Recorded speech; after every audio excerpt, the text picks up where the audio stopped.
میں پورے عالم اسلام سے پوچھتا ہوں، بتاؤ پیغمبر کو کس نے پالا؟ تو سب کہہ رہے ہیں کہ سرکار اللہ نے پالا۔ کیسے؟ کا قرآن میں ہے، اللہ نے کہا ہم نے پالا۔ تو آئیے ہمارے ساتھ چلیے، پوری دنیا میں آداب پرورش تلاشتے ہیں اور پوری دنیا میں تحقیق کرتے ہیں کہ دنیا میں مذاہب بہت ہیں، ادیان بہت ہیں، قومیں بہت ہیں، کلچر بہت ہے، مگر آداب پرورش پتا کر لیں کہ پالنے کے طریقے کیا کیا ہیں۔ مگر ہم نے دیکھا جتنے دھرم ہوں، جتنی سبھیتائیں ہوں، جتنی تنظیمیں ہوں، جتنے کلچر ہوں، سب میں پالنے کے آداب ایک سے ہیں۔ کہ وہ کیا؟ کہ یا تو پالنے والا آغوش کی گرمی دیتا ہے اور پال دیتا ہے، یا آغوش کو رحل بناتا ہے پال دیتا ہے، یا گہوارہ جمبانی ہوتی ہے پالا جاتا ہے، یا انگلیوں کو پیساکی بنا کے چلایا جاتا ہے پالا جاتا ہے، یا لہجے کو لوری دیا جاتا ہے اور پالا جاتا ہے۔ تو مسلمانوں، میں نے 5 قسمیں بیان کی، یہ بتاؤ اگر اللہ نے مصطفیٰ کو پالا تو ان میں سے کون سی قسم میں پالا؟ حضرات گرامی قدر، عزاداران حسین مظلوم کربلا، ماتم داران غازی ابو الفضل عباس علیہ السلام، عزیزو، آپ کے علم میں ہے اور میرے علم میں بھی ہے کہ ماشاءاللہ اس بستی میں دن بھر غریب کربلا کی یاد میں عزائے امام کا اہتمام رہا، اور الحمدللہ مومنین اس بزم عزا میں اور اس فصل عزا میں باقاعدہ طور پر شامل حال رہے۔ لہٰذا میں کسی سے یہ نہیں کہتا کہ آپ فرش پہ آ جائیں اور آگے آ جائیں، تادیر سنتے رہیں، نعرے بھی لگائیں، لیکن عزیزو مجھے آپ کی خستگی کا احساس ہے۔ بس چونکہ شب داری کی یہ ابتدائی مجلس ہے، بعدہ آپ کی مہمان انجمنیں ہوں گی، کلام پیش کریں گی، آپ حضرات سماعت کریں گے، لہٰذا چند دقیقے آپ حضرات کی جناب میں شرف حاضری ہے۔ تو آج کی اس مجلس کا جو موضوع ہے وہ موضوع ہے یتیم، اور میں نے آپ کے حضور جو قرآن کی آیت پڑھی ہے اس آیت کو سن کے آپ کو اندازہ لگ گیا ہوگا کہ آج کس موضوع پر گفتگو ہونی ہے۔ تو دیکھیں، لفظ یتیم ایک ایسا موضوع ہے کہ جس کا تعلق دامن اسلام سے ہے، دامن قرآن سے ہے، آپ کی اپنی شریعت سے ہے اور آپ کی اپنی فطرت سے بھی ہے۔ کوئی یہ نہیں کہہ سکتا کہ یہ موضوع خالی دین کا موضوع ہے، ایمان کا موضوع ہے، قرآن کا موضوع ہے، اسلام کا موضوع ہے، بلکہ یہ موضوع سنسکرتی کا موضوع ہے، یہ موضوع سبھیتاؤں کا موضوع ہے، یہ موضوع کلچر کا موضوع ہے، یہ موضوع آپ کی سماجیات کا موضوع ہے، یہ موضوع ماحولیات کا موضوع ہے۔ یہ ایسا موضوع ہے کہ جس کا ذکر قرآن میں بھی ہے، حدیث میں بھی ہے، ائمہ کے کردار میں بھی ہے اور ان کی زبان میں بھی ہے۔ اب آپ اگر آمادہ ہوں تو اس موضوع کا انتخاب میں نے بہت سوچ کے کیا ہے، شاید اس موضوع کے لیے آپ کی طرف سے مجھے داد و تحسین بھی ملے اور دعا بھی کہ شاید کوئی بات اس موضوع کے تحت پہنچ جائے۔ دیکھیں، سارے نوجوان جہاں ہیں، جو جہاں سے سننا چاہے وہ وہاں سے سن لیں۔ آج کی اس مجلس کا منور موضوع ہے یتیم۔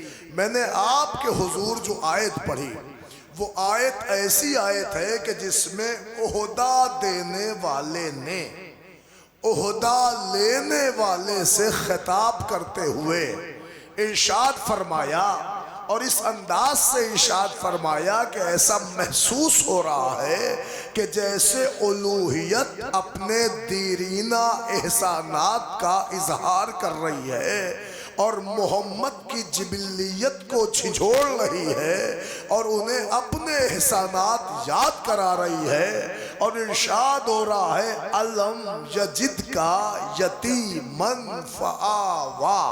میرے سرکار یاد کریں وہ زمانے کہ جب آپ یتیم تھے تو کیا آپ کو ہم نے نہیں پالا؟ یہ دیکھیں، استفہامیہ ہے، ایک سوالیہ ہے، اللہ کہہ رہا ہے میرے حضور یاد کرے وہ زمانہ کہ جب آپ یتیم ہوئے تو کیا آپ کو ہم نے نہیں پالا؟ اور پھر اگلی آیت میں اللہ کہہ رہا وہ بھی دن یاد کریں کہ جب آپ تنگ دست تھے تو کیا آپ کو ہم نے اپنا مال دے کے غنی نہیں کیا؟ اس کا مطلب یہ دو آیتیں قرآن میں ایسی آئی ہیں کہ جو حضور کے ریکارڈز کے بارے میں بتا رہی ہیں کہ سرکار دو عالم پر ایک زمانہ ایسا بھی آیا کہ حضور یتیم تھے تو اللہ نے پالا، حضور تنگ دست تھے تو اللہ نے مال دیا۔ سن لیں آپ، دیکھیں بات پہنچنی چاہیے۔ حضور یتیم تھے تو اللہ نے پالا، حضور تنگ دست تھے تو اللہ نے مال دیا۔ اب میں پوچھنا چاہتا ہوں کہ یہ ہے کہاں؟ تو سب نے لکھا صاحب قرآن میں ہے، اور اللہ نے باقاعدہ کہا میرے حضور آپ یتیم تھے تو آپ کو ہم نے پالا، آپ تنگ دست تھے تو آپ کو ہم نے غنی کر دیا۔ مگر سوال اسی بات کا ہے کیونکہ دنیا، دیکھیں یہیں سے سنیے گا، دنیا جانتی ہے کہ کسی مشن کو چلانے کے لیے دو چیزوں کی بہت سخت ضرورت ہوتی ہے۔ اب آپ سنیے گا یہیں سے، یہ سید نگر ہے، یہاں ہم نے ایک ادارہ ڈالا، بزرگوں نے ایک مشن چلایا، تو کسی بھی مشن کو چلانے کے لیے دو چیزوں کی اشد ضرورت ہے۔ پہلی چیز کا نام ہے سپورٹ۔ دیکھیے گا، پہلی چیز ہے سپورٹر، کوآپریٹ کرنے والے، ساتھ نبھانے والے، کاندھے سے کاندھا ملانے والے، حوصلہ افزائی کرنے والے۔ اس کا مطلب یہ ہوا کہ جو اسلام کا اونر ہے، جو اسلام کا فاؤنڈر ہے، وہ جو اسلام لے کے آ رہا ہے، اس کے ساتھ ٹریجڈی یہ ہو رہی ہے، وڈمبنا یہ ہے کہ وہ یتیم ہے۔ اب آپ مجھے بتائیے، ہے کون قافلہ سالار؟ ہے کون لشکر اسلام کے سردار؟ ہے کون جادہ حق کے علمدار؟ ہے کون رسول اعظم احمد مختار؟ ایسے عالم میں آئے ہیں کہ یتیم ہیں، کوئی سپورٹر نہیں، کوئی وارث نہیں، کوئی شجر سایہ دار نہیں، کوئی آغوش عاطفت نہیں، کوئی سپورٹ کرنے والا نہیں۔ آپ بتائیے اسلام کی کشتی کتنی دیر چلے گی؟ اللہ کہہ رہا ہے ایسے میں جب کوئی نہیں تھا تو ہم تھے تمہارے وارث، ہم نے ہے پالا، ہم نے ہے سینچا، ہم نے ہے بڑھایا، ہم نے ہے آگے کیا، ہم نے ہے پروان چڑھایا۔ یا اللہ سارا صحرا اپنے سر باندھ رہا ہے۔ اور دوسری آیت کیا کہہ رہی ہے؟ جب تم تنگ دست تھے تو مال ہم نے دیا۔ دنیا والوں سے پوچھو، کسی ادارے کو چلانے کے لیے دو ضرورت ہوتی ہے۔ کوئی بھی مشن تب چلے گا، پہلا مشن چلانے والوں کو چاہیے سپورٹ، اور دوسری سب سے زیادہ ضروری شے کا نام ہے فنڈنگ۔ اگر فنڈنگ نہیں ہے مشن ٹوٹ جائے گا، خاکستر ہو جائے گا، کمزور ہو جائے گا۔ مشن کیا ہے؟ اسلام لایا کون ہے؟ پیغمبر اسلام۔ اور دونوں وڈمبنا حضور کے ساتھ، ٹریجڈی یہ کہ لائے تو یتیم، چلانے آئے تو ہاتھ خالی۔ اب آپ مجھے بتائیں، یا تو عالم اسلام کے پاس کوئی ایسا کیریکٹر، وجود، شخصیت ہے تو وہ اپنی کتابوں سے ڈھونڈ کے لائیں اور بتائیں کہ جب حضور بے سایہ تھے تو فلاں صاحب سایہ دار بن کے آئے، اور جب حضور کے پاس پیسہ نہ تھا تو فلاں غنی نکل کے آئے۔ لیکن تاریخوں میں جب ہم نے ڈھونڈا تو جب حضور بے سایہ تھے تو بھی کوئی نہ آیا، جو بغیر مال کے تھے تو بھی کوئی نہ آیا۔ تو میں نے سنی شیعہ کتابیں ڈھونڈی تو دونوں کی کتابوں میں وہی ملا کہ جب حضور کا کوئی وارث نہ تھا تو ابو طالب تھے، اور جب کوئی فنڈر نہ تھا تو حضرت خدیجہ۔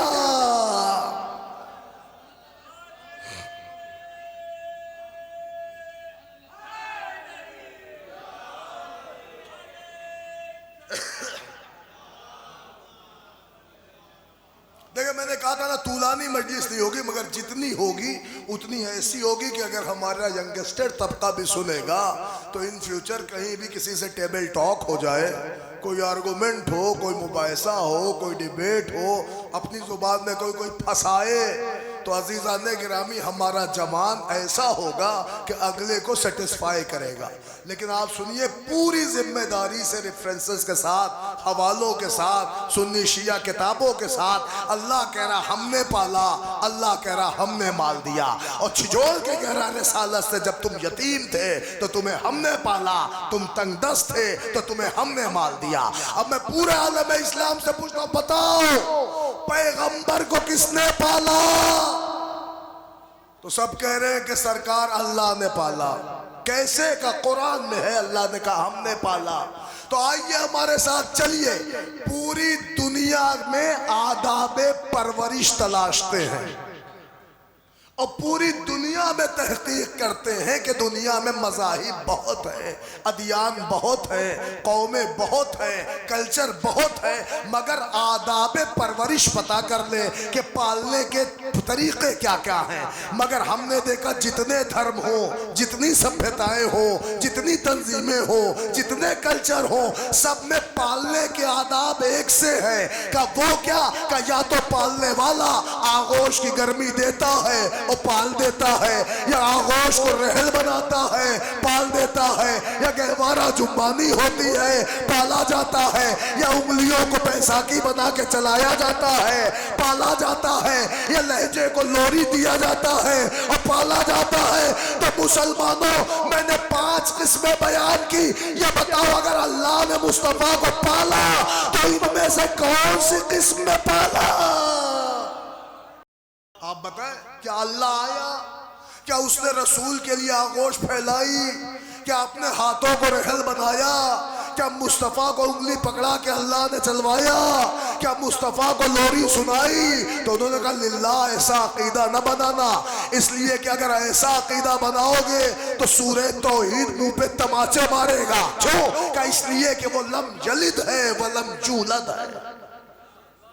پھر آپ بتائیے, جب اللہ آتا نہیں, جسمانیت رکھتا نہیں, قید مکان میں سماتا نہیں, حیولہ بناتا نہیں, جسم لیتا نہیں, تو مصطفیٰ کو پالا کیسے؟ آپ تو مجھے تاریخ میں دکھائیے, کہیں گود کا ذکر ہو, کہیں گہوارے کا ذکر ہو, کہیں انگلی کا تذکرہ ہو, کہیں لوری کا تذکرہ ہو. ہم مان لے اللہ پالنے آیا, لیکن خدا کی قسم کوئی عالم اسلام کا بندہ نہ بتا سکا.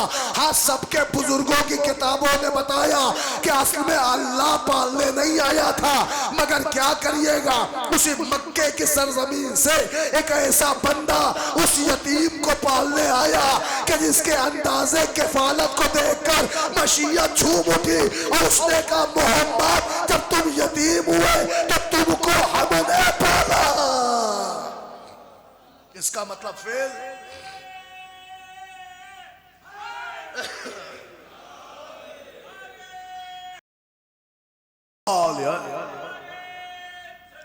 اللہم صلی علی محمد وآل محمد. سنیے گا جلدی جلدی میں بات پہنچا لوں. اس کا مطلب فعل ابو طالب کا ہے. اللہ نے صحرا اپنے سر باندھا کہ پالا ہم نے. در حقیقت مسلمانوں کی تاریخ سے ثابت ہے کہ پالا ابو طالب نے, مگر اللہ قرآن میں کہہ رہا ہم نے پالا. اب آپ نہیں سمجھ رہے ہیں, اصل میں ابو طالب کا یتیم پالنے کا انداز جب الوہیت کے میزان پر تولا گیا تو اتنا نمایاں تھا کہ الوہیت جھوم کے نغمہ سرائی کر رہی تھی اور آواز آ رہی تھی کہ ہم نے پالا, ہم نے پالا, ہم نے پالا. میں کہوں گا مسلمانوں, تم بھی کہہ سکتے ہو کہ الحمدللہ رب العالمین, وہ تو سارے عالم کا پالنے والا ہے, مگر یہاں اللہ انڈیویجول کہہ رہا ہے, انفرادی طور پہ کہہ رہا ہے. اس کا مطلب کوئی عظیم مسئلہ تھا کہ حضرت ابو طالب نے یتیم نہیں پالا تھا. آپ کہیں گے کیا کیا تھا؟ دائی دیکھیں, یتیم تو سب پال دیتے ہیں, یتیم خانے میں راشن بھیج کر, چندے کی رسید کٹا کر, قربانی کی گھال بیچ کر یتیم کی پرورش کرنے والوں میں سب کے نام آ جاتے ہیں. مگر کمال ابو طالب یہ تھا کہ ابو طالب نے خالی یتیم نہیں پالا بلکہ خطرات سے رسالت کو بچایا.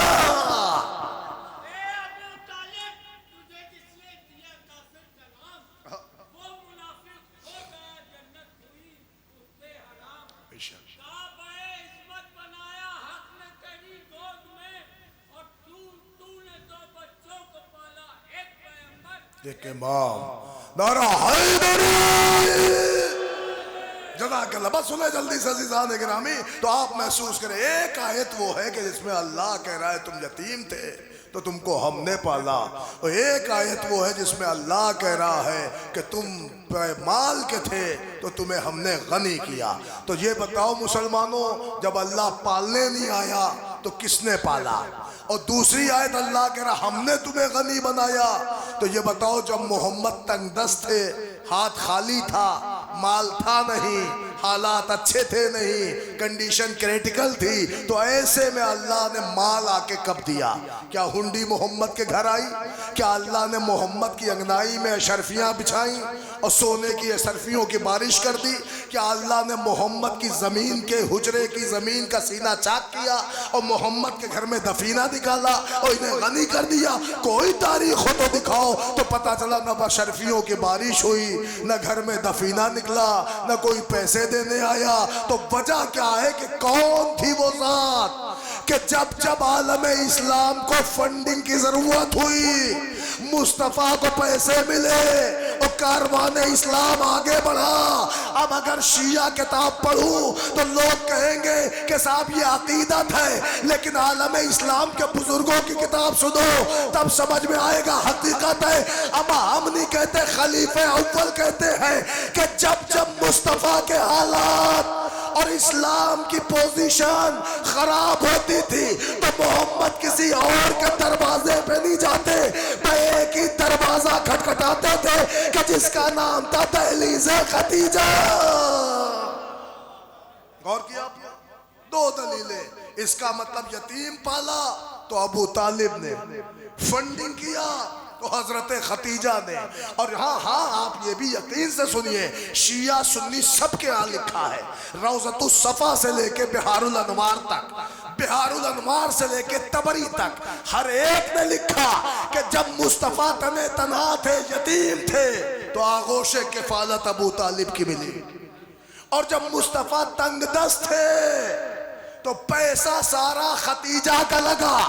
اب جب سنی شیعہ سب نے یہ مان لیا کہ یہ جو مشن اسلام کا چلا ہے تو اس میں اونر کو سپورٹ دینے والا ابو طالب، اسلام کو فنڈنگ کرنے والی ذات خدیجہ، تو کیا اس منبر کے فراز سے سید نگر میں بیٹھ کے اتنا بھی کہنے کا حق نہیں مسلمانوں پورے اسلام پر بتوحی ذات کا احسان ہے، یا علی کے باپ کا یا فاطمہ کی ماں کا؟ توحی ذات، یا علی کے باپ کا احسان ہے یا فاطمہ کی ماں کا احسان ہے۔ مگر ہاں کیا ابو طالب نے کہ یتیم پالا یتیم۔ اب سن لیں، شاید حالات حاضرہ سے بھی کچھ میچ ہو جائے اور آپ تک بات پہنچ جائے۔ ابو طالب کا نام قرآن میں کیوں آیا؟ یہ قصیدہ ان کی شان میں کیوں اترا؟ یہ ان کے فعل کو اللہ نے اپنا فعل کیوں کہا؟ بھائی انہوں نے کون سا بڑا کام کر دیا کہ اصل میں انہوں نے یتیم پالا۔ اس کا کیا مطلب؟ کہ یتیم کے لیے قرآن میں آیتیں موجود ہیں، یتیم کے لیے پیغمبر کی حدیثیں موجود ہیں۔ تو ابو طالب نے کون سا بڑا کام کیا؟ ارے ابو طالب کا سب سے بڑا کام یہ ہے کہ جو باتیں قرآن اور حدیث سے مسلمانوں کو بعد میں پتہ چلی وہ ابو طالب کو قرآن آنے سے پہلے پتہ چل گئی۔ سنیں آپ، مسلمان عمل کرے گا تو قرآن آنے کے بعد، ابو طالب کا عمل ہے قرآن آنے سے پہلے مسلمان سے اللہ کہہ رہا فَأَمَّ الْيَتِيمَ فَلَا تَقْهَرْ، یتیموں پہ قہر نہ ڈھانا، یتیموں پہ قہر نہ ڈھانا۔ مسلمانوں سے رسول بعد میں کہیں گے کہ یتیم کے سر پہ دست شفقت پھیرنا، مگر قربان جاؤ جو چیزیں عالم اسلام قرآن اور حدیث کے بعد کرتا ہے ابو طالب ان سب سے پہلے کرتے ہیں۔ یہ ہے کمال۔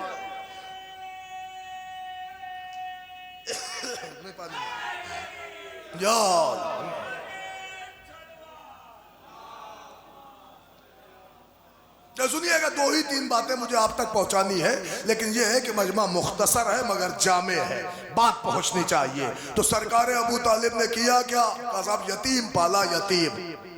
حضرت ابو طالب نے خالی یتیم نہیں پالا، اگر خالی یتیم پالتے تو دنیا میں بہت سے لوگ یتیم خانے میں چندہ دے کے آتے، کہتے ہم بھی یتیم پرور ہیں، ہمارا بھی فعل اللہ کا فعل ہے، ہم نے بھی یتیم پال دیا ہے، ہم بھی اس کی مصداق ہے اس آیت کی کہ اللہ نے یتیم پالنے والے فعل کو اپنا فعل کہا ہے۔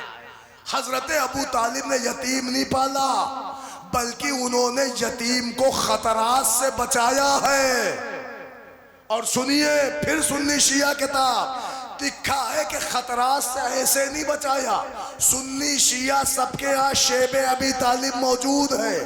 جب پیغمبر کی جان کی فراق میں عرب کے نیزے کھنکھنا رہے تھے اور شمشیریں گردن رسالت اتارنے کو مچل رہی تھی، تو لکھا ایسے میں ابو طالب شیشہ پلائی دیوار بن کے کھڑے ہوئے تھے، مگر جب زیادہ ظلم کی بدلی نے اپنے علاقے کو گھیرنا شروع کیا اور رسالت کی جان کے تحفظ پر خطرہ منڈرانے لگا، تو ابو طالب نے اپنی مختصر سی فیملی کو لے کر شیب ابی طالب میں شفٹنگ اختیار کی۔ مگر تاریخوں نے سب کی لکھا کہ ایک دو سال نہیں، 3 ساڑھے 3 سال تک پوری رات جگ کر حتیٰ کہ پتے کھانے کی نوبت آ گئی، مگر ابو طالب جادہ حق پہ ٹکے رہے۔ ثابت قدمی ایسی تھی کہ قدم برقرار تھا، لازوال تھا، استقلال میں لغزش نہ تھی، ابو طالب کا قدم جمع تھا،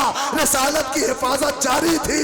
اب جملہ سنیے، مگر معیار یہ تھا کہ شیب ابی طالب میں رات بھر جگ کر اپنے بچوں کے بستر پر مصطفیٰ کا بستر بدلتے رہتے تھے۔ مشن ایک تھا کہ ہمارے مرتے ہیں تو مر جائیں مگر یتیم بچ جائیں، ہمارے قتل ہوتے ہیں تو قتل ہو جائیں مگر یتیم عبداللہ بچ جائے۔ عزیزان گرامی اب سمجھ میں آیا کہ ابو طالب کے اس جذبہ حفاظت کو دیکھ کر الوہیت مسکرا اٹھی اور اس نے یاد دلایا جھجوڑ کر کہ میرے سرکار وہ دن یاد کریں کہ جب آپ یتیم تھے تو آپ کو ہم نے پالا۔ اب آپ دیکھیں کمال۔ مگر عزیزان گرامی اپنی سرشتے ابو طالب نے ایک سنگ میل لگایا کہ یتیم کو پالا بھی جاتا ہے، یتیم کو بچایا بھی جاتا ہے، یتیم کو پالا بھی جاتا ہے، یتیم کو بچایا بھی جاتا ہے۔ اب میں ایک جملہ آپ کی خدمت میں عرض کر دوں، لیکن یتیم کو پالا بھی جاتا ہے، یتیم کو بچایا بھی جاتا ہے۔ میں نے کہا مسلمانوں قرآن میں یتیم کے لیے کیا فلسفہ ہے؟ تو قرآن کہہ رہا ہے یتیم پہ ظلم نہ ہو، پیغمبر کہہ رہے دست شفقت ہو۔ اللہ کہہ رہا ظلم نہ ہو، پیغمبر کہہ رہا دست شفقت ہو۔ اللہ کہہ رہا یتیم کا کوئی نہ کھائے، پیغمبر کہہ رہا یتیم کو کھلاؤ، یتیم کو پلاؤ، یتیم کو اڈاپٹ کرو، یتیم کو گود لے لو، یتیم کو پڑھاؤ لکھاؤ، یتیم کے کپڑے سلاؤ۔ اس کا مطلب پورا فلسفہ اسلام آپ کے سامنے ہے۔ سنی شیعہ سب کے یہاں یہی ہے، ایک طرف قرآن ایک طرف حدیث۔ قرآن کہہ رہا ظلم نہیں، پیغمبر کہہ رہا دست شفقت۔ قرآن کہہ رہا کھانا نہیں، پیغمبر کہہ رہا کھلاؤ پلاؤ۔ اب فلسفہ یتیم سمجھ میں آیا تو بھیا جب قرآن و حدیث 73 فرقوں میں ہے تو یہ بتاؤ مسلمان کہاں ہے؟ میڈیا کی آواز آئی پوری دنیا میں ہے مگر 57 ملک ہی مسلمان کا ہے۔ سنیے گا 57 ملک ہی مسلمان کا ہے، تو اگر 57 ملکوں میں مسلمان بھرے ہیں تو اس کا مطلب وہاں قرآن بھی ہوگا، حفاظ قرآن بھی ہوں گے، قاری قرآن بھی ہوں گے، ائمہ مساجد بھی ہوں گے، اہل منابر بھی ہوں گے، خطبے بھی ہوں گے، آیتیں بھی ہوں گی، ذکر الہی بھی ہوگا، فرمان نبوت بھی ہوگا۔ کہ جی ہاں یہ سب تو ہو رہا ہے، صبح شام ہو رہا ہے، ہر لمحہ تبلیغ ہو رہی ہے۔ تو میں نے کہا 2 باتوں میں سے ایک بات، میڈیا کہتا 57 ملک مسلمان کا، اور وہی میڈیا کہتا ہے کہ ایک پٹی ایسی ہے کہ جس میں لاکھوں یتیم ہیں۔ کنڈیشن کیا ہے؟ لبے گور ہے، کس کیفیت میں ہے؟ موت کے دہانے پہ ہے، بھوکے ہیں، پیاسے ہیں، غازہ میں پڑے ہیں، لاکھوں کی تعداد میں ہیں۔ اب منبر سے جملہ کہوں 2 میں سے ایک بات، یا تو غازہ پٹی میں لاکھوں کی تعداد میں یتیم نہیں، یا 57 ملکوں میں مسلمان۔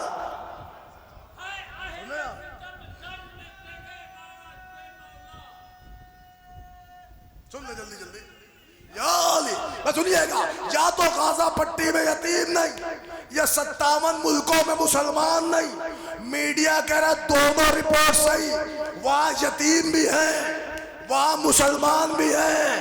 تو اگر مسلمان ہے تو پھر کہاں گیا قرآن، کہاں گیا محمد کا فرمان، کہاں گیا یتیم کا موضوع؟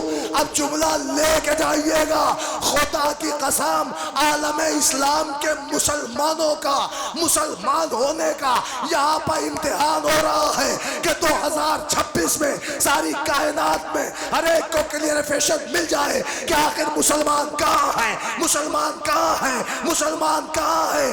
عزیزان گرامی 2026 میں آگے پتا چلا کہ یوں تو مسلمانوں کے ملک بہت ہے مگر 56 چپ ہے، ایک بول رہا ہے اور بولنے والے نے بتایا کہ رٹنے والے ہیں، عمل کرنے والے ہو۔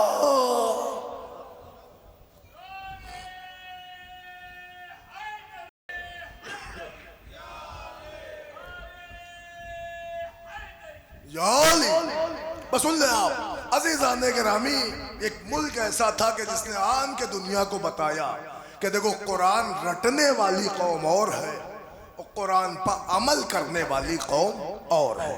اب سن رہے ہیں آپ، اس کا مطلب یتیم کا موضوع بڑا اہم ہے، قرآن میں آیتیں موجود ہیں۔ آپ سوچ رہے ہیں یار شب داری کے مجلس میں اس موضوع کا کیا کام، کچھ اور پڑھ دیتے، مگر سنیے کبھی کبھی ہم اپنے گھروں میں بھی یہ موضوع اس لیے چن لیتے ہیں تاکہ ہمارے آنے والی نسلوں کو پتہ چل جائے کہ قرآن میں یتیم کی کیا فضیلت ہے، پیغمبر کی زبان سے کیا صادر ہوا ہے، تاکہ ہم ہر ایک کو شیطان بہکائے مگر ہمارے اپنوں کو شیطان بہکانے نہ پائے، ہمارے ہاں کوئی یتیم کا مال کھانے نہ پائے، اس لیے بھی پڑھا جاتا ہے۔ لیکن اب جب پڑھی دیا ہے تو ایک آیت اور سنیے، ایک طرف تو اللہ نے اس موضوع پہ کہا یتیم پہ ظلم نہ کرنا اور دوسری طرف اللہ نے کہا یتیم کا مال نہ کھانا۔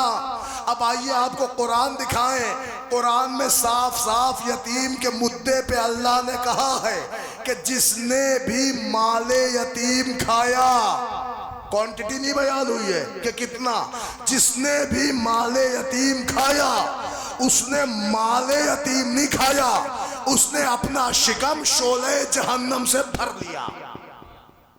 سنیں آپ، یہ بیان نہیں ہے، یہ قرآن ہے، یہ مسلمان کا خطاب نہیں ہے، یہ آیت ہے۔ اور آپ ابھی سورہ بقرہ اٹھائے آیت آپ کو ملے گی کہ صاحب اللہ نے کہا جس نے بھی مال یتیم کھایا اس نے اپنا شکم شعلہ جہنم سے بھر لیا۔ اب ساری دنیا کے مسلمانوں کو پتا چلنا چاہیے کہ یتیم کا مدعا اتنا سینسٹیو ہے کہ اگر کسی نے ذرا بھی مال یتیم کھایا ہے تو اس نے اپنا شکم شعلہ جہنم سے بھرا۔ اس کا مطلب یہ جہنمی ہوا، یہ لعنتی ہوا، یہ ملعون ہوا، یہ مردود ہوا، یہ لعنتی ہو گیا، یہ شعلہ جہنم کھانے والا ہو گیا۔ مسلمانوں اگر یہ آیت قرآن میں نہ ہو تو ممبر سے کھینچ لو، مگر پھر مجھے کہہ لینے دو کہ اگر کوئی عام یتیم کا مال کھائے تو وہ جہنمی ہے قرآن سے، اور اگر کوئی رسول کی یتیمہ کا پاک کھائے۔ فیصلہ ہونا چاہیے۔ عالم اسلام سے ہم اتحاد کے پیرائے میں کھڑے ہو کر پوچھنا چاہتے ہیں کہ اگر یہ آیت قرآن میں ہے کہ عام یتیم کا مال کھانے والا لعنتی ہے، جہنمی ہے، شعلہ جہنم سے پیٹ بھر رہا ہے، تو آپ بتاؤ جس نے فاطمہ کا مال کھایا، جس نے رسول کی یتیمہ کا مال کھایا، اس کے لیے عالم اسلام کے پاس کیا حکم ہے، کیا فتویٰ ہے؟ عزیزو جس کی قرآن باقاعدہ طور پر جہنمی ہونے کا سرٹیفکیٹ دے، ہم اسے رضی اللہ کیسے تسلیم کریں؟ اور فرما رہے ہیں آپ دیکھیں بالکل سامنے کی بات ہے، یا تو عالم اسلام مل کے ایک باقاعدہ طور پہ اتفاق کر لیں کہ صاحب یہ والی آیت قرآن سے نکال دیتے ہیں، ورنہ جب تک یہ آیت قرآن میں رہے گی عالم اسلام کو جواب دینا بھاری رہے گا، کیونکہ عام یتیم کا مال کھانے والا لعنتی تو جو بنت پیغمبر کا مال کھا جائے، باغ کھا جائے، وہ کتنا بڑا لعنتی۔ اب سنیے عزیزان گرامی، بات یہاں تک آ گئی، چونکہ آج شب شہادت ہے اور دو معصومین کی شہادت، رسول اللہ کی بھی اور مولا امام حسن کی بھی، لہذا ایک فقرہ آپ سن کے جائیے. دیکھیں جو لعنتی ہے اسے معصوم کیسے بھی حالات ہوں اس کے ساتھ سیاسی انداز نہیں دکھائیں گے. اگر ناحق حق کے منبر پہ ہوگا تو معصوم چیخ کے کہے گا اتر. متوجہ ہیں آپ؟ اس کا مطلب یہ ہوا کہ جہاں حق و باطل کا مسئلہ آتا ہے وہاں معصوم کا کردار بالکل اٹل ہوتا ہے، بالکل اٹل ہوتا ہے. اب ایک جملہ سنیے، اس لیے کہ یہ جتنے بھی ہیں سب کے سب شاخ رسالت ہیں مستقل. اب چونکہ رسول اللہ کا بھی مسئلہ ہے، امام حسن کا بھی معاملہ ہے، یہ معصومین کی تاریخ ہے، شب شہادت. تو ایک جملہ سنیے امام حسن کا. رسول اللہ کا معاملہ یہ تھا کہ اللہ نے اس رسول کو ایسا بنا کے بھیجا جو صاحب اعجاز. اور بہار الانوار میں لکھا گیا کہ سارے نبیوں کو کچھ معجزے دیے گئے، اور باقاعدہ اس کی تفصیل ہے کہ آدم کے پاس یہ معجزہ، نوح کے پاس یہ معجزہ، ابراہیم کے پاس اتنے معجزے، اور حضرت موسیٰ کے پاس بے حساب معجزے. تاریخ میں لکھا ہے کہ صاحب اتنے معجزے، 120 معجزے. غور فرما رہے ہیں؟ اس سے زائد معجزے حضرت موسیٰ کے پاس ملے. لیکن لکھا ہے جتنا سارے نبیوں کے پاس مل کے معجزات تھے اتنا ہمارے آخری پیغمبر کے پاس تنہا معجزات تھے. تو پھر کہیے نا اس کا مطلب مختار عالم تھے مصطفیٰ. تو جب مختار عالم تھے مصطفیٰ تو ان کی پوزیشن یہ تھی کہ اگر وہ کہہ دے تو ہو جاتا تھا، بول دے تو ہو جاتا تھا، اشارہ کر دے تو ہو جاتا تھا. آپ کو یقین نہیں ہے حضور اگر سنگریزہ اٹھائے تو تسبیح پڑھنے لگے، اندھے کنویں میں لعاب دہن ڈالے تو پانی آ جائے، حضور اشارہ کرے تو درخت چل کے آئے. عزیزان گرامی اس کا مطلب صاحب اعجاز کا نام ہے مصطفیٰ. اب وہی مصطفیٰ دنیا والوں سے کہے کہ ہمارا پہلا بھی محمد، اوسط بھی محمد، آخر بھی محمد، ہم سب کے سب محمد، تو دنیا کو رسالت پر یقین ہوتا تو کوئی حسن کا دسترخوان چھوڑ کر شام والے کے دربار میں نہ جاتا. اور فرما رہے آپ؟ لہٰذا دنیا نے چاہا کہ حق کے سورج کو چھپایا جائے اور اس کے سامنے باطل کا چراغ جلایا جائے. لہذا شام کے حاکم نے منصوبہ بندی کی اور امام حسن کو بلایا گیا. دیکھیں فضائل کا آخری جملہ ہوگا. مجھے پتا ہے شب بیداریوں کی مجلس میں بڑے کم وقت میں مجلسیں ہونی چاہیے، ہوتی بھی ہے کیونکہ ایک ماحول ہوتا ہے، مائنڈ میک اپ ہوتا ہے ان جملوں کو سننے کا. لہذا بات تمام کر رہا ہوں. ایک منصوبہ بندی ہوئی کہ بلاؤ علی کے لاڈلے کو اور کرتے ہیں دربار میں ان کی تذلیل. تاریخ کہتی ہے کہ امام حسن کو بلایا گیا، شام کے دربار میں آپ کے آقا آئے، حاکم شام بیٹھا تھا. پلان یہ بنا تھا کہ جب وہ آئیں تو کوئی اٹھنا نہیں، وہ آئیں تو کوئی تعظیم کرنا نہیں، وہ آئیں تو کوئی سلام کرنا نہیں.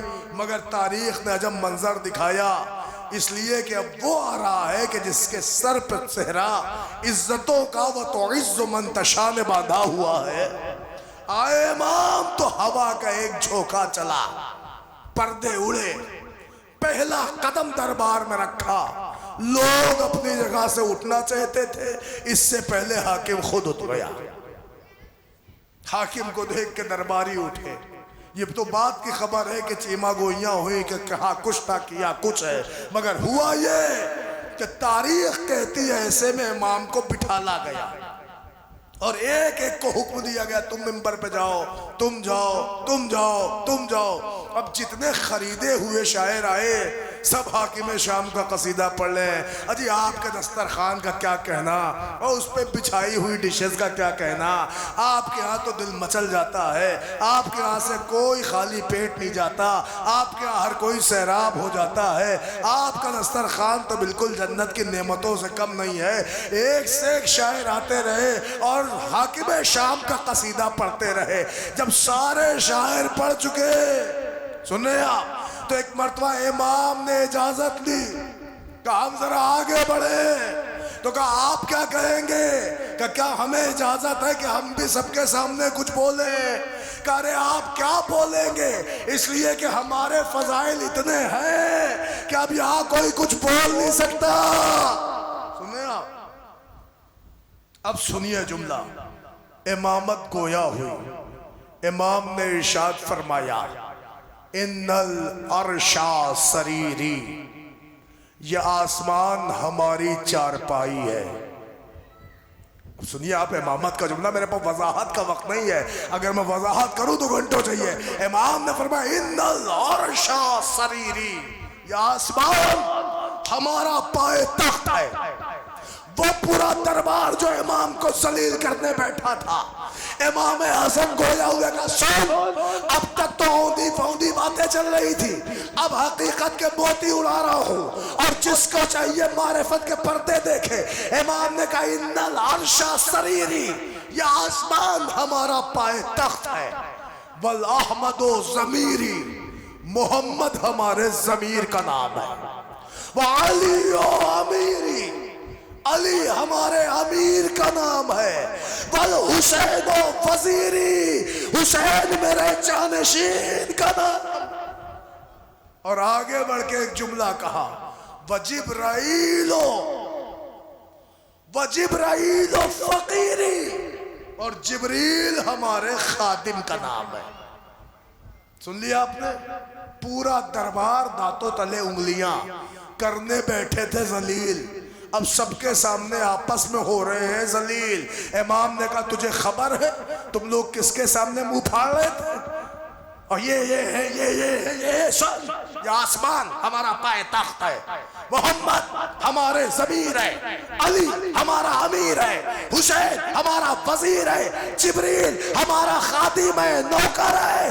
یہ کہہ کے امام نے سامنے والے کی آنکھوں میں آ کے ڈال کے کہا امشیتا ان تقول لک سیری۔ کاش یہ جملہ پہنچ جائے بھائی، اسی پہ مجلس تمام۔ دیکھیں امام کہہ رہے ہیں سیری عربی کا ایک لفظ ہے جس کا معاملہ یہ ہے کہ سیری کا اگر ڈکشنری سے ترجمہ ڈھونڈا جائے تو سیری اسے کہتے ہیں کہ جس کا شمار نہ مرد میں ہو نہ عورت میں ہو۔ امام نے ابھی کچھ کہا نہیں، امام نے کہا سن ان العرش سریری واحمد ضمیری وعلی امیری وحسین وزیری وجبریل فقیری امشیتا ان تقول لک سیری۔ کیا تو چاہتا ہے کہ میں تجھے سیری کہہ دوں؟ ابھی امام نے یہ فقرہ کہا تھا، سارے مجمع نے دیکھا کہ وہ نہ مرد تھا نہ عورت تھا۔ ایک صلوات پڑھ دے بر محمد وآل، ایک ذرا مل کے صلوات پڑھ دے بر محمد وآل محمد۔ غور کیا آپ نے عزیزان کرام؟ دیکھیں یہ جملہ تاریخ سے نچوڑ کر میں نے آپ کو اس لیے سنایا کہ شب شہادت امام حسن ہے۔ اس کا مطلب جو پہلے رسول اور پہلے پیغمبر اور پہلے محمد کا کارنامہ ہے وہی سارے محمد کا کارنامہ۔ اگر وہ معجز نما ان کی زبان میں اعجاز اثر تو ان کی بھی زبان میں اعجاز و اثر۔ بس تمام کر دی بات۔ یہی وجہ ہے کہ ایک بہت بڑا منجم، وہ کہ جو ستارہ شناس تھا، وہ ایک دن صحرا میں کھڑا تھا اور وہ ستارے کا انتظار کر رہا تھا کہ جو 1000 سال بعد ایک ساعت پیدا ہوتی ہے کہ جس میں وہ گھڑی ہوتی ہے کہ اگر وہ جو کہہ دے وہ ہو جاتا ہے۔ سنیں آپ؟ تو وہ صحرا میں کھڑا کھڑا اس ساعت کا انتظار کر رہا تھا کہ اتنے میں ساعت ہوئی، اس نے فوراً آواز دی اے دیوار سونے کی ہو جا۔ جیسے ہی اس صاحبائی نے یہ جملہ کہا اے دیوار سونے کی ہو جا تو دیوار سونے کی ہو گئی۔ اتنے میں ستارہ سے الگ ہوا، ساتھ ختم ہوئی اور یہ خوش تھا کہ اس کو پوری دیوار سونے کی مل گئی۔ اتنے میں جیسے ہی خوشی کے بارے پوچھے مڑا تو کیا دیکھا دیوار اپنی اصلی حالت پہ ہو گئی۔ تو اس نے کہا یہ تو نہیں ہونا چاہیے تھا، اس لیے 1000 سال میں یہ موقع آتا تھا اور میں نے وہ کارنامہ کر دکھایا۔ تو آخر اب کون ایسا آ گیا کہ جس نے دیوار کو اس کی اصلی حالت پر بھیج دیا؟ اب جو پیچھے مڑ کے دیکھتا ہے تو کیا دیکھتا ہے؟ امامت کا ستارہ ثانی کھڑا ہوا ہے۔ اور اس نے آن کے امام حسن سے شکوہ کیا کہ حضرت آپ کو پتا ہے اس مدت کا مجھے کب سے انتظار تھا، یہ میری زندگی میں وہ موقع آیا کہ جب میں اس منزل پہ پہنچا تھا کہ میں نے پوری دیوار کو اپنے جیسے کر دیا، اپنی چاہت پہ ڈھال دیا، مگر آپ نے میرا کام بگاڑا۔ امام نے فرمایا سن، تم وہ ہو جو مدتوں سے تارا پوچھتے ہو کہ ہمیں یہ کام مل جائے، ہم وہ ہیں کہ جس کے اشاروں پہ ستارے چلتے ہیں۔ کہا حضرت میں نے پہچانا نہیں۔ امام نے کہا دنیا پرست ادھر دیکھ۔ امام نے ستارے کو حکم دیا، ستارہ واپس پلٹا، دیوار پھر سونے کی ہو گئی۔ امام نے کہا واپس جا، دیوار پھر اصلی حالت میں ہو گئی۔ امام نے 3 دفعہ بلایا، 3 دفعہ ہٹایا، 3 دفعہ سونے کی 3 دفعہ اصلی حالت میں کی۔ وہ حیران ہو کے کہتا مولا یہ سین تو 10,000 سال میں ایک بار ہوتی ہے، یہ آپ بار بار کیوں کر رہے ہیں؟ امام نے کہا تجھے نہیں پتا، ارے حجت خدا کہتے ہی اسے ہے جو ایکشن زمین پہ لے ریئیکشن آسمان میں ہو۔ ایک صلوات پڑھتے ہیں پر محمد والے۔ بس عزیزان گرامی دیکھیں بہت ٹائم ہو گیا اور الحمدللہ انجمنیں بھی ہیں، اور یہ بھی ایک حسن اتفاق ہے کہ کوئی مجھے اشارہ بھی نہیں کر رہا ہے کہ بس کرو۔ ایک ذرا مل کے صلوات پڑھے پر محمد والے محمد۔ بس عزیزان گرامی دیکھیں مجھے بھی صبح دلی پہنچنا ہے، بس بات تمام کر رہا ہوں۔ عزیزان گرامی یہ امامت کا معیار وہ ہے کہ ان کے جتنے بھی ہیں سب کے سب محمد ہیں، معجز نما ہیں، صاحب اعجاز ہیں، مگر جیسے فضیلتوں میں سب لاسانی ہے، مناقب میں جیسے سب کے دامن بھرے ہوئے ہیں، ویسے ہی مصائب کی دنیا میں ایسا کوئی دامن نہیں ہے کہ جس پہ ظلم و استبرار کے داغ نہ ہو۔ اس قدر توڑے گئے ہیں، اس قدر توڑے گئے ہیں کہ تاریخ گواہ ہے بی بی زہرا اس پورے خانوادے کی وہ ام الائمہ ہے کہ جو ایک وقت میں سب کا غم اور سب کا داغ اپنے سینے پہ لیے ہوئے ہیں۔ یہ وہ خاتون ہے کہ جس نے اپنی کم عمری میں بابا کو دنیا سے رخصت ہوتے دیکھا، خود 18 برس کی عمر میں ضعیف ہو کے دنیا سے چلی گئی۔ عزیزوں صرف یہی نہیں ہوا، سن 40 کا رمضان آیا تو مولا علی کو ضربت لگائی گئی، اور سن 50 ہجری آئی تو آقا حسن کے جنازے پر تیر بارانی ہو رہی ہے، اور سن 60 ہجری آئی تو حسین کو مدینے میں رہنے نہ دیا گیا، سن 61 ہجری آئی تو فاطمہ کا بھرا گھر لوٹ ڈالا گیا۔ اے عزیزو آپ شیعہ ہیں، مر جانے کا مقام ہے سادات کرام کے لیے، اس لیے کہ یہ وہ گھرانہ ہے کہ جہاں جس امام کا تذکرہ کریں ایسی ظلم و بربریت توڑی گئی ہے کہ جو ناقابل برداشت ہے۔ میں آپ کی خدمت میں عرض کروں امام حسن پتہ ہے آپ کو، اور پھر رسول اللہ، یہ دونوں شہادت کی شب ہے آپ کے سامنے۔ لوگ کہتے ہیں رحلت ہوئی ہے، رحلت ہوئی ہے، آپ تاریخوں میں جا کے پوچھیں رسول کی رحلت ہی نہیں ہوئی ہے، رسول کی شہادت ہوئی ہے۔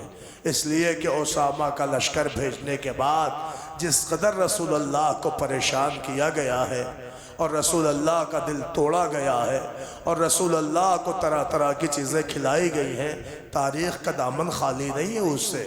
مگر عزیزان گرامی آج کی تاریخ میں ایک بی بی کو 2 ذات کا پرسہ دینا ہے، ایک طرف باپ کا پرسہ دینا ہے، ایک طرف بیٹے کا پرسہ دینا ہے۔ مومنوں تمہاری آنکھیں اشکبار ہو گئی، یہ شب شب شہادت ہے، سیدوں کے گھر میں یہ رونے کی شب ہے، اس لیے کہ آج بی بی زہرا پرسہ لینے تو آئی ہے، اب آپ کو طے کرنا ہے کہ بی بی کو کس کس کا پرسہ دے۔ مومنوں آج دیکھیں آپ کی بستی میں چہلم تھا، ادھر پوری تاریخ میں آپ کے 12 گاؤں میں چہلم منایا جاتا ہے، مگر میں آپ سے ایک فقرہ پوچھوں، آپ نے بہت چہلم کیے ہوں گے عزیزوں کے، رشتہ داروں کے، لیکن جوانوں مجھے بتانا چہلم تو کرتے ہو نا؟ سب کا چہلم ہوتا ہے، ہر ایک کا رشتہ داروں کا، لیکن یہ بتاؤ کہیں ایک ساتھ 72 لوگوں کا چہلم دیکھا ہے؟ یہ کلیجہ خالی زینب کا تھا کہ جس نے ایک ساتھ اتنے افراد کا چہلم کیا، 3 دن تک کربلا میں روتی رہی، اور آج پھر ایسی تاریخ آئی ہے کہ آج حسن کو بھی رونا ہے، رسول خدا کو بھی رونا ہے۔ بس عزیزان گرامی جملہ تمام کے دیتا ہوں، رسالت بھی آج کی تاریخ میں دنیا سے رخصت ہوئی، امامت بھی آج کی تاریخ میں دنیا سے رخصت ہوئی، مگر خدا کی لعنت ہو جعدہ بنت اشعث پر کہ جس کو ایسا زہر حاکم شام کی طرف سے بھجوایا گیا کہ جس نے امام کو وہ زہر دیا۔ اگر تاریخ کے فقرے نہ ہوتا تو جوانوں نہ پڑھتا، لکھا ہے تمہارے آقا حسن نے جب وہ زہر تناول کیا ہے تو جیسے امام کے دہن میں پہنچا تو دہن سے جب حلق کو چلا تو یہ روایت کا فقرہ ہے جوانوں، حلق سے لے کے ناف تک آقا حسن کے جسم کا اندر کا حصہ پھٹ گیا۔ اللہ اکبر، وہ زہر تمہارے مولا کو دیا گیا، اور لکھا ہے کہ باقی زہر آقا نے جلدی سے پھینکا تو ایک پتھر پہ گرا۔ علماء لکھتے ہیں جس پتھر پہ وہ بقیہ زہر گرا تھا تا دیر اس پتھر سے دھواں اٹھ رہا تھا۔ اب آپ اندازہ لگاؤ کیا بگاڑا تھا زہرا کے شہزادوں نے، کیا بگاڑا تھا فاطمہ کے بچوں نے۔ لکھا حسن بستر پہ تڑپ رہے تھے، مگر جب چہنے والی بہن آئی تو ایک قے آئی، بہن نے پڑھ کے جلدی سے ایک تشت اٹھایا۔ اب جو آقا حسن نے قے شروع کی تو کلیجے کے 72 ٹکڑے کٹ کٹ کے تشت میں گر رہے تھے، اور زینب چیخ رہی ارے میرے بھیا کی خیر، ارے میرے بھیا کی خیر، اجرکم اللہ اجرکم اللہ۔ مومنوں سنو، آقا حسن نے آنکھیں بند کر لی، ہاں زہرا کا بڑا لال دنیا سے رخصت ہو گیا۔ ارے لکھا ہے بھائیوں نے غسل دیا، امام حسن حسین نے کفن پہنایا، شان سے جنازہ گھر سے برآمد ہوا، مگر چاہا کہ نانا کے پہلو میں لے جائے، مگر جب نانا کے قریب جنازہ لے جا رہے تھے 300 تیر انداز کھڑے ہوئے تھے، آواز دے رہے یہاں دفن ہوگا۔ امام حسین نے کہا واپس کر لو، ابھی واپسی بھی نہ ہوئی تھی کہ حسن کے جنازے پہ تیر برسائے گئے۔ ارے عباس نے قبضہ شمشیر پہ ہاتھ رکھا، حسین کی اب عباس مدینہ ہے کربلا نہیں ہے۔ اللہ اکبر، مومنوں خون سے لت پت جنازہ گھر میں آیا، رونے کو یہی فقرہ کافی ہے۔ میری بہنیں بتائیں، خاتون بتائیں، بیبیوں جب تم کسی گھر میں ہوتی ہو تو تم نے گھر سے نکلتا ہوا جنازہ تو دیکھا ہوگا، کیا تم نے کبھی قبرستان سے پلٹا ہوا جنازہ دیکھا؟ ارے یہ مقدر زینب جیسی بہن کا تھا، بھائی کی لاش رکھی گئی، ایک طرف سے کلثوم ایک طرف سے زینب، کبھی وہ تیر کھینچے کبھی وہ تیر کھینچے، رو کے فریاد کر رہی تھی اما زہرا تیری بیٹی اجڑ گئی، میرا بھیا تیروں میں بجھ گیا، میں کہوں گا شہزادی یہ مدینہ ہے، وہاں ایک بھائی کے جنازے پہ تیر ہے، ذرا کربلا آئیے، دوسرے بھائی کا جنازہ تیروں پہ ہوگا، آپ تلے زینبیہ پہ فریاد گناہ ہوگی، اے شمر میرا اما جایا ذبح ہو رہا ہے، تو کھڑا دیکھ رہا ہے، خامس علیہ بات تمام ہو رہی ہے۔